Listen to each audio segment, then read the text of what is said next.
चल। आरती अवस्थी जी, ग्वालियर से। गुरुदेव, आपके चरणों में कोटि कोटि नमन। गुरुदेव, जैसे कि आपने बताया है कि हम सभी लोग स्त्री व पुरुष की पोशाक पहने हुए हैं। जब किसी की मृत्यु होती है तो हम बोलते हैं कि वो चले गए। तो वो जो चले गए उसे हम कैसे पहचानें, क्योंकि हमारे अंदर भी वो है। तो आपने अपने अंदर उसे कैसे पहचाने? मन के बहकावे में आकर अब तक का जीवन तो बेकार हो गया, परंतु आगे नहीं करना चाहते। पहली बात तो ये है, किसका प्रश्न है? पहली बात तो ये है कि सोई जाने जेहि देहु जनाए। सबसे पहली बात है कि भगवान जिसे ज्ञान करा देते हैं वही जान पाता, और जो जान जाता है वो वही हो जाता है। सोई जाने जेहि देहु जनाई, और जानत तुम्हें तुम्हें हो जाई। अब दूसरी बात यह है कि जब भगवान ही हमको जनाएंगे तो फिर हम भगवान को अपना सर्वस्व माने।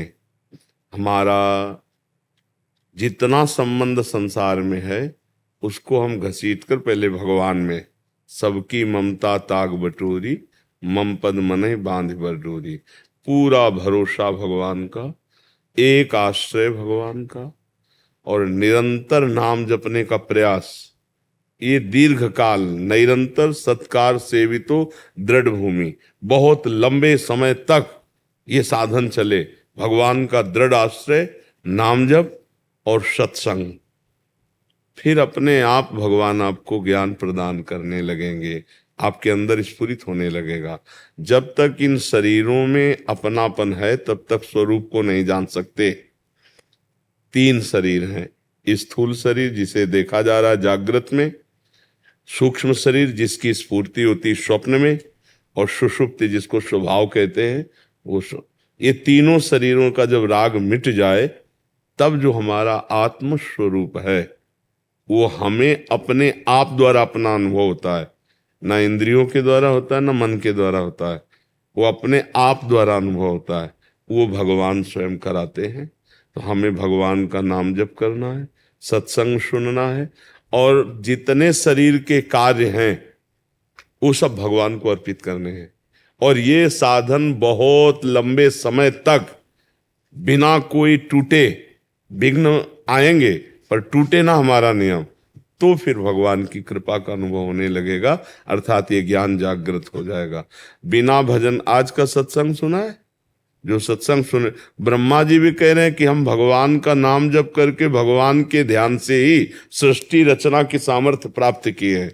तो हम भगवान का नाम जप करें, भगवान का स्मरण करें, भगवान की लीला कथा सुने, तो हमारी बुद्धि पवित्र होगी, तब हमको भगवान की कृपा से ज्ञान होगा। हम भगवत स्वरूप है, हमारा स्वरूप भगवत स्वरूप है। हम अलग अलग पहचाने जा रहे हैं शरीर के कारण, नहीं ना।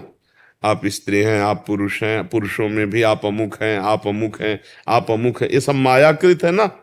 शरीर, कुल, रूप, जितना भी ये सब मायाकृत है। लेकिन जो हम है, जो है, उसका कोई नाम नहीं है। इसी शरीर का गर्भ में कोई नाम था क्या? गर्भ के बाहर आया तब नाम हुआ, शरीर का नाम हुआ ना। गर्भस्थ शिशु का क्या नाम? कोई नाम तो था नहीं। अच्छा, ये शरीर छूटा तो क्या नाम?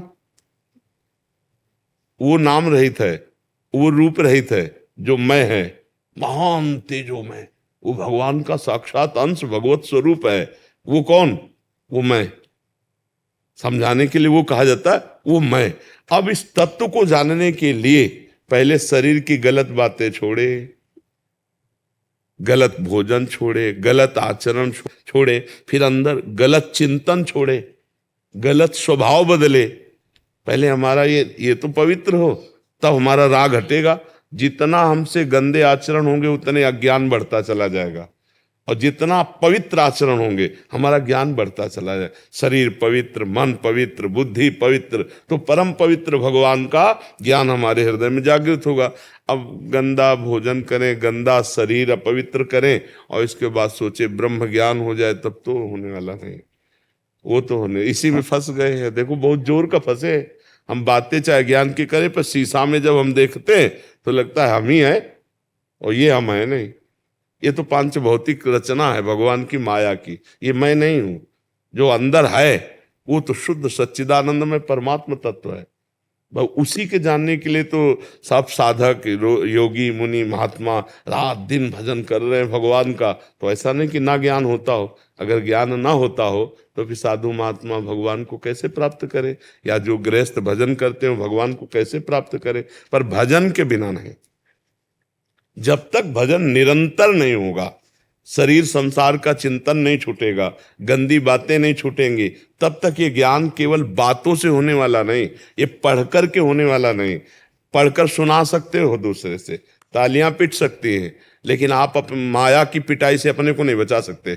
काम क्रोध लोभ मोह मद मत्सर जन्म मृत्यु इस चक्र से नहीं, वो तो भगवान ज्ञान कराते, वो अंदर ही बोध होता है।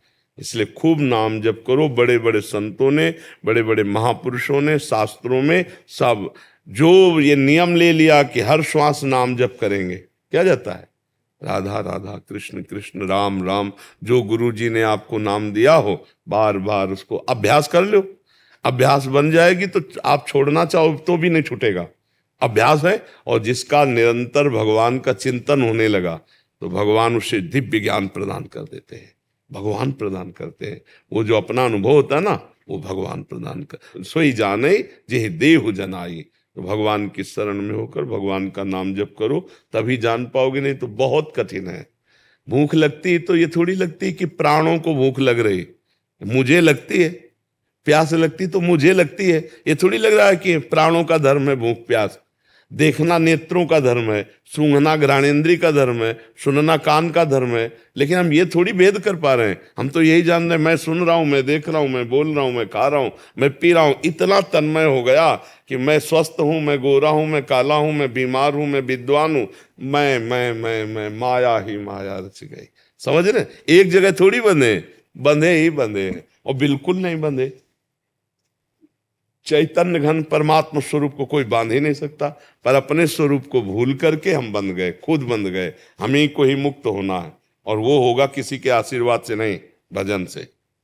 खूब डट के भजन करो, पवित्र आचरण करो, गंदे आचरण न हो, गंदी सोच न हो, तो इसी जन्म में भगवान का ज्ञान प्राप्त हो जाएगा, भगवान प्राप्त हो जाएंगे। मानव जीवन मिला ही है भगवत प्राप्ति के लिए। जी मोहन जी देहरादून से। राधे राधे।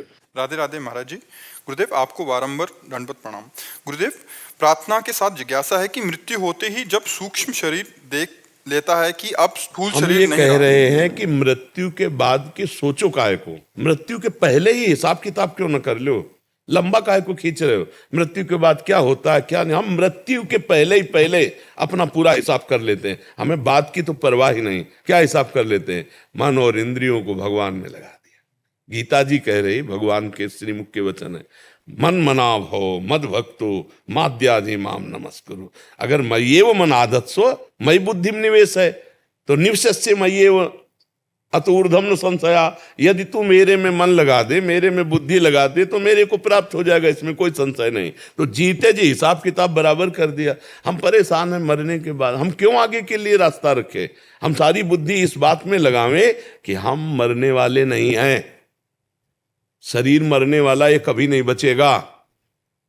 चेतन कभी मरता नहीं है। ईश्वर अंश जीव अविनाशी, चेतन अमल सहज सुख राशि। ये जो मरने के बाद की यात्रा है, ये मरने के वाले शरीर में राग करने के कारण है। अगर ये राग हटाकर भगवान में लगा दो, परमात्मा में लगा दो, तो मरना ही खत्म हो गया। शरीर छूटा, अपने भगवान के स्वरूप को प्राप्त हो गया, अपने स्वरूप को प्राप्त हो गया। ये आगे वाली जो यात्रा की दौड़ भाग सोच रहे हो, उसे मिटाने के लिए सोचो ना। इसी शरीर में रहते हुए आनंद की कैसे प्राप्ति करी जाए। अरे आनंद चकाचक भरा है। शरीर का राग केवल छोड़ो, हम जो कह रहे हैं शरीर का राग छोड़ो। बोले कैसे छोड़े, बोले हो ये विवेक मोह भ्रम भागा, तब सब विषय विलास विरागा। विवेक जागृत हो जाए, उसके लिए पवित्र आचरण। आप देखो जीवन में क्या पवित्र आचरण हुए, कितने गंदे आचरण हो चुके हैं अपने लोग सबसे। आप देखो ना, अब वो जो गंदा हो चुका है, मानो उसको हमको धुलना पड़ेगा, हम ही को धुलना पड़ेगा। जो गंदगी हमने फैलाई उसे हम ही समेटना पड़ेगा। अब जब गंदगी समेटना चाहे तो गंदा मन गंदगी की तरफ जा रहा, हमें साथ नहीं दे रहा, बहुत जलन पैदा होती। वो कहता है ये भोगो, अगर ना भोगो तो जलन पैदा होती ना। अब भजन में बैठो तो प्रपंच की बातें करवा रहा है, बड़ी समस्या है ना। इसी को लड़ना कहते हैं, ये युद्ध है, हमको ये लड़ना पड़ेगा।